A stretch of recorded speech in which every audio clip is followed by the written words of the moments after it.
Bonjour et bienvenue sur ma chaîne Orchinéréide. Aujourd'hui, je vais vous parler de cette pleine lune qui aura lieu le 5 novembre prochain. Cette pleine lune se situera en Taureau. Comme à toute pleine lune, nous aurons bien entendu un tiraillement entre le soleil d'une part qui sera en Scorpion et la lune en Taureau. Alors, avec la lune en Taureau, elle a une particularité, c'est qu'elle est exaltée. L'exaltation, c'est une idéalisation donc de toutes les facultés de la lune, c'est-à-dire l'attachement familial au foyer, bien sûr, d'une part, l'idéalisation de la mère et de la relation à l'enfant, mais aussi l'idéalisation de mère nature et tout ce qu'elle peut produire, évidemment, de naturel. Le taureau a besoin, bien sûr, d'être en contact avec la nature. Il a besoin de sécurité affective puisque la planète maîtresse du taureau, c'est Vénus qui est ici en maîtrise, en balance. Donc la sensualité, c'est bien entendu les cinq sens, c'est-à-dire l'ouïe, l'odorat, le toucher, le goût, la vue, mais aussi ce sixième sens qui est l'intuition, bien entendu. Donc l'intuition est vive, elle est viscérale lorsqu'une lune se trouve en taureau. Donc ceci va évidemment être tiraillé par le soleil qui se trouve en face en scorpion. Donc la lune a besoin de sensualité, c'est une pulsion de vie en taureau, alors que le scorpion c'est plutôt une envie de mourir et renaître. Donc il y a un processus de transformation avec le soleil en scorpion et c'est plutôt un phénomène de dépossession, alors que le taureau en face est plutôt tourné vers sa sécurité matérielle. Nous allons maintenant voir les autres aspects de cette pleine lune. Nous avons parlé de l'opposition soleil-lune, c'est normal, c'est ce qui évidemment donne une pleine lune. Nous avons cette fois un semi-carré à Neptune. Je vous parlais de cette idéalisation de la Lune en taureau puisqu'elle est exaltée et lorsqu'elle se trouve en semi-carré à Neptune, ceci va évidemment renforcer cette idéalisation de la Lune et dans le mauvais côté, c'est-à-dire qu'il y a un excès d'idéalisation, donc il y a un risque de désillusion et de déception si la lune en taureau manque d'ancrage. Heureusement pour cette lune en taureau, nous avons un trigone au nœud sud, ce qui donne une dimension karmique à cette pleine lune. Le nœud sud en vierge va nous donner des pulsions d'aller puiser dans notre sens de l'organisation, dans notre fonctionnalité, c'est-à-dire rechercher du pragmatisme, le côté fonctionnel, le côté pragmatique de la Vierge et l'organisation propre à la Vierge. Donc cela va quand même permettre à cette lune qui est déjà en signe de terre en taureau de rester ancrée, tout en ayant quand même une pulsion vers l'accès à l'invisible, à l'impalpable, puisque cette lune en taureau fait aussi un sextile au nœud nord en poisson, qui nous donne évidemment des élans de dimension spirituelle lors de cette prise de conscience de la lune et de toutes nos émotions, de toutes nos intuitions qui, je vous le rappelle, à la pleine lune sont toujours amplifiées. Cette lune en taureau est aussi en opposition à Lilith en scorpion. Lilith qui est aussi la lune noire, surnommée la lune noire. Donc si vous voulez, ce sont deux sœurs ennemies, la lune et Lilith. Avec Lilith en scorpion, on va avoir une part beaucoup plus sombre. Je vous parlais de la lune en taureau qui est plutôt une pulsion de vie, évidemment, puisqu'elle est dans la sensualité santé, donc dans tous les plaisirs de la vie, alors que Lilith en Scorpion est plus, je vais dire, troublée par des peurs de dépossession, des peurs de perte, des peurs évidemment de deuil, de décès, de la mort. Période d'Halloween, bien entendu. Donc, c'est tout à fait diamétralement opposé. Il y a chez cette Lilith en Scorpion aussi, dans la face ombragée, des enjeux de pouvoir, domination, manipulation, possessivité, jalousie, qui vont évidemment aussi obscurcir cette pulsion de vie et cette pulsion d'affect, puisque le taureau est régi par Vénus. Alors, bien sûr, avec cette position de Lilith en Scorpion, nous avons une forme d'intransigeance, d'hyper-lucidité, de clairvoyance sans concession qui va évidemment obscurcir la lune de ses élans de confiance, si je puis dire, et d'idéalisation, du rapport à la mère, à l'enfant, à la vie en général et à la nature. Donc voilà pour cette opposition de la Lune à Lilith. Nous allons maintenant passer aux autres planètes qui ont changé légèrement de position et donc qui ont des aspects, c'est-à-dire des angles différents de la nouvelle lune passée. Nous avons Mercure. Mercure, la communication, le mental, qui se trouve cette fois en Sagittaire. Dans cette position, il est à la fois exalté, donc il y a, si vous voulez, une quête de savoir absolu, d'un savoir encyclopédique. Il y a aussi un souci d'avoir une parole qui soit inspirée, puisqu'il y a avec l'exaltation une idéalisation de Mercure. Et en même temps, Mercure se trouve en exil, puisqu'il est en maîtrise dans le signe opposé, qui est le Gémeaux en face. Donc il y a une difficulté chez le Sagittaire de vulgariser ses connaissances, de, si vous voulez, avoir un discours qui soit accessible à monsieur tout le monde. En plus, ce Mercure, dans ses aspects, a une conjonction à Mars, Mars qui vient d'entrer en Sagittaire, il est à 0°44, donc au tout début. Donc dans la communication, avec cette position arrière de Mars, on risque d'être parfois un peu trop cash, un peu trop franc, et on peut percevoir notre communication comme agressive. D'autant plus que Mercure est opposé à Uranus, donc Mercure Sagittaire et Uranus est à 0° donc du Gémeaux, donc 0°06.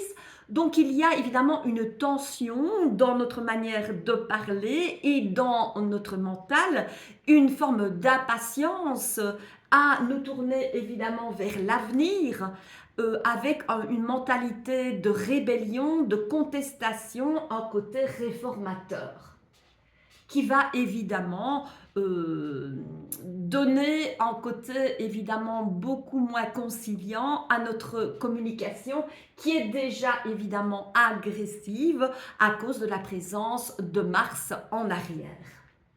Nous avons heureusement un très beau trigone de Mercure à Neptune, Neptune qui se trouve toujours à 29° donc du Poisson, donc, et qui fait ce trigone avec Mercure qui est en Sagittaire, ce qui va donner une forme d'inspiration, d'altruisme, de bienveillance quand même, et de compassion dans notre communication, ce qui va un petit peu adoucir le côté un peu cash et rebelle de notre communication. Voilà pour Mercure. Je pense que je vous ai donné tous les aspects, on va passer à Vénus.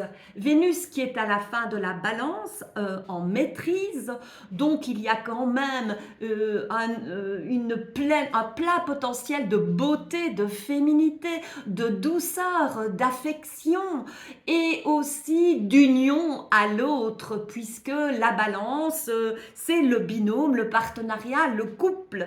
Donc cette position est vraiment très favorable. Cependant, nous avons un carré à Jupiter, ce qui peut nous donner une forme d'excès de sentimentalité, aussi peut-être un excès de sensualité. Avec le quinconce à Uranus, dans nos relations, nous cherchons tout de même un ajustement avec la liberté, donc il va falloir essayer de donner quand même une forme de liberté à l'autre avec ce quinconce décroissant à Uranus, donc accepter que l'autre soit quand même libre malgré l'union à l'autre. Il y a aussi un quinconce de cette Vénus à Neptune, cette fois c'est un quinconce croissant, donc nous avons une recherche d'idéalisation, mais attention de ne pas aller dans un manque d'ancrage puisque nous allons rechercher un idéal affectif et amoureux, donc il va falloir rester quand même ancré. Vénus fait un carré à Pluton, donc Vénus est ici et Pluton est là à 1 degré en Verseau. Ce carré forme une tension qui va évidemment donner des enjeux de pouvoir, de la possessivité, de la jalousie, éventuellement des rapports de force dans nos relations affectives. Donc attention, allez dans l'authenticité, faites tomber les masques pour éviter ces enjeux de pouvoir. Nous allons passer, non, il y a aussi, pardon, un dernier aspect. Vénus est opposée à Chiron qui se trouve en Bélier. Donc, attention, bien sûr, de ne pas souffrir ou faire souffrir l'autre dans nos relations amoureuses ou affectives parce que nous voulons nous affirmer individuellement. Nous allons passer maintenant à Mars. Mars qui, je vous le disais tout à l'heure, est au début du Sagittaire. Mars va parler de nos actions, les actions que nous mettons en place. Il y a un trigone à Jupiter, donc nous avons une forme de bienveillance dans les actions que nous mettons en place. Mars fait un trigone de Saturne, vous voyez ici. Donc nous sommes quand même ancrés dans la réalité, même si ce Mars fait un beau trigone à Neptune qui est juste à côté de Saturne, donc il nous donne quand même de la compassion, un idéal dans les actions que nous posons. Il y a par contre une opposition de ce Mars à Uranus qui se trouve en Gémeaux. Donc attention à ne pas être irrégulier, instable dans les actions que nous mettons en place ou d'avoir une forme d'impatience et donc d'être imprudent dans les actions que nous mettons en place. Il y a un magnifique sextile de ce Mars à Pluton qui est ici donc au début du Verseau à 1 degré 29. Donc dans les actions que nous mettons en place, il y a une lucidité, une clairvoyance qui est là et qui est tout à fait bénéfique. Nous allons parler maintenant de Jupiter, notre assertion sociale. Elle fait un trigone à Saturne. Donc, dans notre assertion sociale, nous avons le sens de notre devoir. Jupiter fait un trigone à Neptune aussi, qui est également en Poisson, comme Saturne. Donc, ouverture du cœur, empathie dans nos interactions sociales. Et le carré à Chiron, donc de Jupiter à Chiron, va nous demander d'assainir nos relations sociales pour ne pas blesser les autres à vouloir trop nous affirmer personnellement. Donc voilà pour ce carré à Chiron. Il y a également Jupiter en trigone à Lilith qui est en Scorpion. Donc dans nos interactions sociales, nous avons de la psychologie, de la lucidité, une forme de clairvoyance. Donc voilà pour Jupiter. Nous passons maintenant à Saturne. Saturne, le sens de notre devoir. Eh bien, il est facilité par le trigone à Jupiter. Donc, nous avons une bienveillance dans notre sens du devoir. Il y a une conjonction à Neptune, donc nous sommes investis de compassion, d'indulgence et de dévouement dans le sens de notre devoir. Un semi-sextile à Chiron qui nous permet quand même de nous affirmer personnellement tout en évidemment assumant nos responsabilités, et le trigone de Saturne à Lilith nous donne évidemment un esprit stratégique, une clairvoyance, une lucidité et pourquoi pas aussi un décodage d'informations cachées. Voilà pour le contexte des planètes, je vais dire rapides. En ce qui concerne les planètes collectives, donc Uranus, Neptune et Pluton, elles sont toujours en excellent aspect. Donc je vous renvoie aux vidéos précédentes puisque les aspects sont toujours identiques. Si vous avez apprécié mes explications, je vous demanderai de marquer d'un pouce vers le haut la vidéo, de vous abonner bien sûr à ma chaîne YouTube pour être averti des nouveaux posts et des nouvelles vidéos.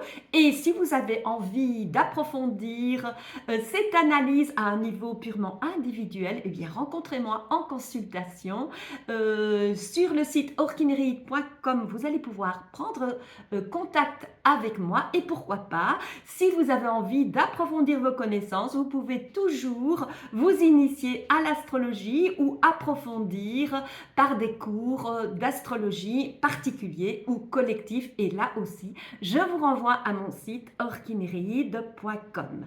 Donc, excellente pleine lune le 5 novembre prochain et à très bientôt.